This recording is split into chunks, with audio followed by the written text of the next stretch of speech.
Мадумаров Адақан Кимсанбаевичке берилет. Рахмат, бүтүн Кыргызстан Мадумаров.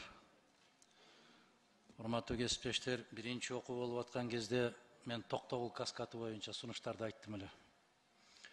Экинчи окууга ошону алып киребиз деген убаданы уктум эле. Бирок бир да өзгөрүү болбостон кайра кириптир. Үтүрүү да чекити да өзгөргөн жок. Экинчиден менин кооптонумду Чыңгыз Азаматович айтып кетти. Мына ушундай Конституцияда жеке менчик кол тийгиз деп турат.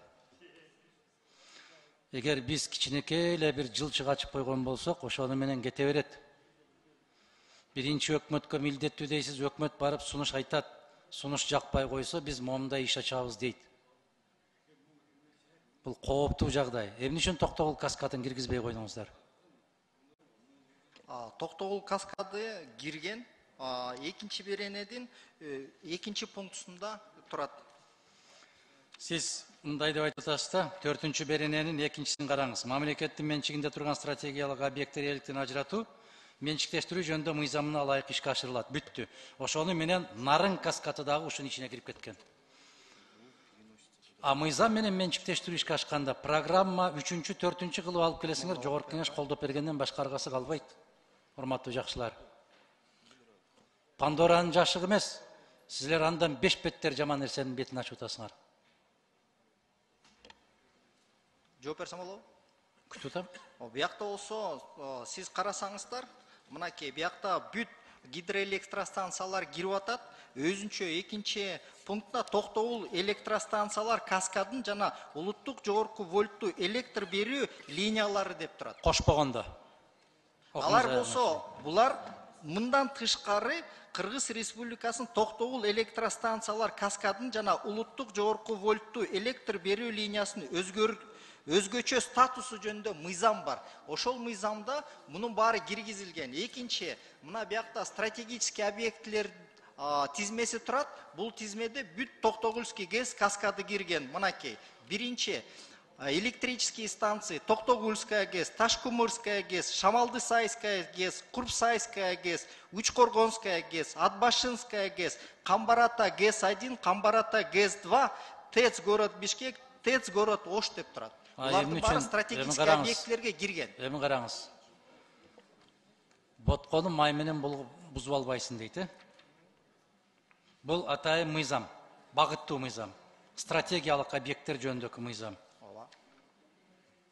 Мына ушуга, ошол сиз айтып аткандан баарын ушул жерге тизмектеп жазып, кайрадан кайталып койсо, бышыкталат да, бышыкталат. Бизден ким келсе ошол келсин, ал улуттун менчиги бойдон калып калат. Мен ошол сунушту бербедим беле биринчи окууда, айтпадыңар беле? Биякта болсо, бул мыйзамда, бул мыйзам менен, постановление менен, арма ийне жибине чейин такталышы, мен ойлойм туура эмес, анткени биякта мыйзамда. Сиз ойлойсуз ошондой деп, сиз ойлойсуз. Но законодатель башкача ойлойт. Сот башкача ойлойт. Сиз ойлойсуз. Сиз бүгүн барсыз, эртең жоксуз. Сиз оюңузду ойлобоңуз. Бул жерде мыйзам кандай болушу керек? Отсылочный, бланкетная норма деген барбы юридический түшүнүктө? Мына суфлер, микрофонду күйгүз дагы өзүң жооп берчи. Сен ага айтканыңды башкача, өзүң жооп берчи. Күйгүз микрофонуңду. Кимсиң? Айтчы өзүң. Саламатсыздарбы? Адақан Кимсанбаевич, урматтуу депутаттар. Мен Министерство экономикада иштейм, заведующий сектором политики и банкротства. Ошол маселе мындай болуп атат да, бул экинчи беренеде гидроэлектростанции, анан кийин Токтогульский ГЭСти кошпогондо. Бул жерде мындай деп түшүнүк болуп калышы мүмкүн да юридикалык жактан.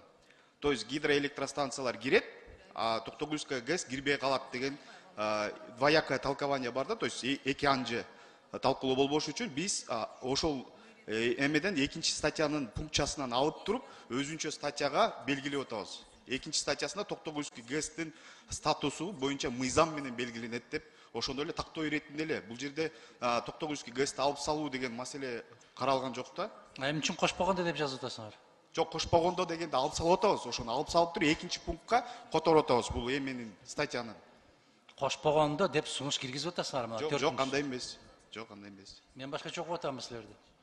Биз ошол жана действующий редакцияда, азыркы редакциясында эме Токтогульская эме деп турат, гидроэлектростанции, за исключением Токтогульской ГЭС, которая определяется законодательством о Токтогульской ГЭС деп тұрады. Біз айтқанда гидроэлектростанция, Токтогульская ГЭС, бұл гидроэлектростанция, то есть в самом понимании этого текста, мұнда болып қалады да, гидроэлектростанцияны қосып болғанда, гидроэлектростанцияға келеді, бірақ Токтогульская ГЭС кірбей қалады деген маңызды болбош үчүн біз ошол статьяны экинчи пунктка которуп айтып атабыз, Токтогульский ГЭСтин статусу ушул өзүнчө бир мыйзам бар, ошол мыйзам менен гана аныкталат. Нарын каскаты стратегиялык объекти?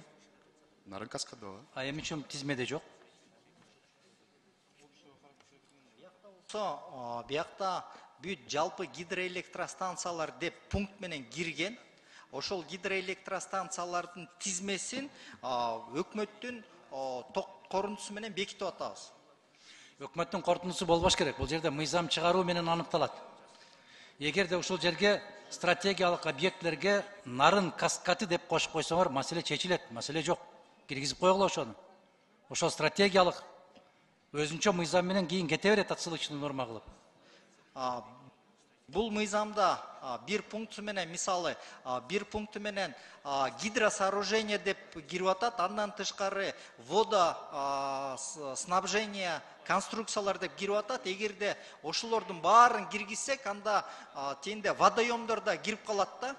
Ошондуктан аны кыскартыш үчүн биз болсо ошол жалпысынан белгилеп туруп, анан өзүнчө стратегиялык маанилүү болгон объектлерди болсо коопсуздук кеңешинин сунушу менен списокко киргизип атабыз да.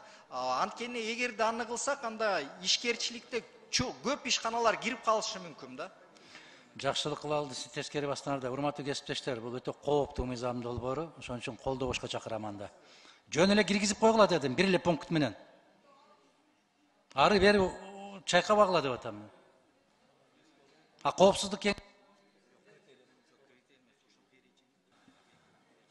Оюңузду айтасызбы чыгып? Адахан Кисенбаев, чыгып айтасызбы оюңузду, кереги жок. Жок, чыгып айтып коюңуз, 5-чи микрофонго.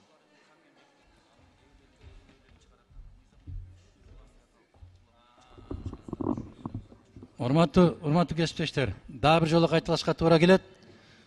Жогорку кеңеш сөзсүз түрдө мамлекеттик менчигине тиешеси болуш керек мамлекеттик башкарууда.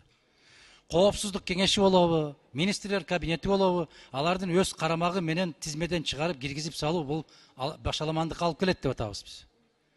Жогорку кеңеш элдин өкүлү катарында, мыйзам чыгаруу бийлиги катарында сөзсүз түрдө стратегиялык мекеме ишканаларга тиешеси болуусу керек.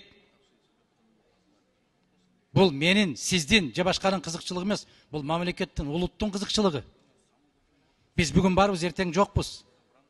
Бирок ал объектлер урпактан урпакка, муундан муунга калышы керек. Кол тийбес болуш керек алар. Азыр менчиктештирилбеген ошол гана тармак калды, калганын баары менчиктештирип бүттү.